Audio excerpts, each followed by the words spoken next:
"You've only been in the 8th grade a month," said Mr. Hanley, the principal of the county high school, "and already you've been sent to this office more than a dozen times. It's shocking. It's absolutely shocking." He waited for her to reply, but she pulled at her ragged sock tops and said nothing. "And the variety of the complaints about you. Why, I didn't realize girls ever did such things." Sounding as if he still couldn't quite believe the last one, he exclaimed, "Throwing rocks at the boiler room door."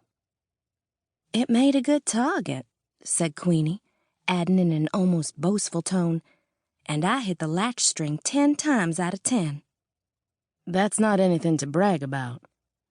"Why, it's a perfect score," said Queenie, surprised that he was not impressed. "And Cravey Mason only hit it twice. That's what the fight was about. He owed me a nickel that we bet on it." "I know all that," said Mr. Hanley, "and I'm ashamed of you for throwing rocks and for gambling on it, and for fighting afterward.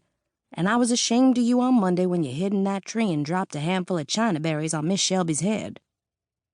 Queenie said matter-of-factly, "I didn't know it was her. I thought she was one of those prissy senior girls." "But you don't understand," said Mr. Hanley. "You shouldn't climb trees at 13. Well, you're almost grown. Look at yourself. You're as tall as a woman." "Taller than some," said Queenie. "But you behave childishly. You know you shouldn't surprise anybody in the schoolyard by suddenly dumping china berries on them." He smiled and added pleasantly, "Even prissy senior girls." But his voice became sterner when he named other reasons for her being sent to his office in recent weeks. "It's a terrible list of incidents," he concluded. Instead of appearing ashamed, Queenie looked him square in the eyes and said, "You left out one or two."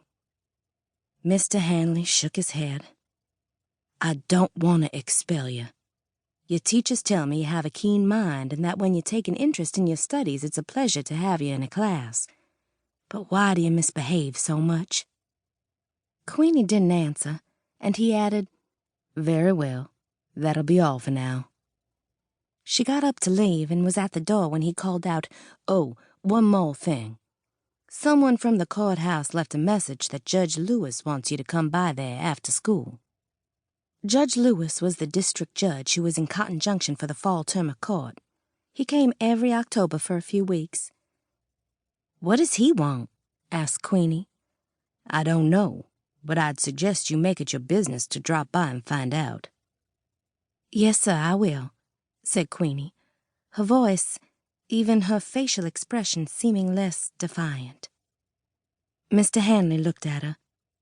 "And if you think of anything that I can do to help you behave yourself, I wish you'd let me know." Queenie scowled. "I don't care what you do about me," she said. "I don't care about anything." And she turned and walked away. She expected him to call her back, but he didn't. And she was sorry she hadn't said something sensible, except she had said, "I don't care" for so long and about so many things that she sometimes believed it herself. So she put one hand on her hip and walked down the hall, whistling just loud enough to attract attention as she passed open classroom doors along the way. After school, she went directly to town, where she saw Persimmon Gibbs and Floyd Spear standing in front of the drugstore. Both boys were a year younger than Queenie and in the 7th grade. They hung out in town most of the time because Persimmon's mother and father operated the cafe next to the post office, and Floyd's parents had a dry goods store.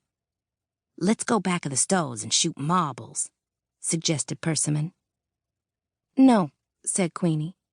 "I've got to go up to the courtroom and see what old Judge Lewis wants with me." "We'll go too," said Floyd, telling them to wait a minute while he told his folks where he was going.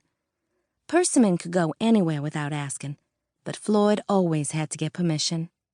A minute later he reappeared, followed by his younger brother Delco, who wanted to watch court in session also.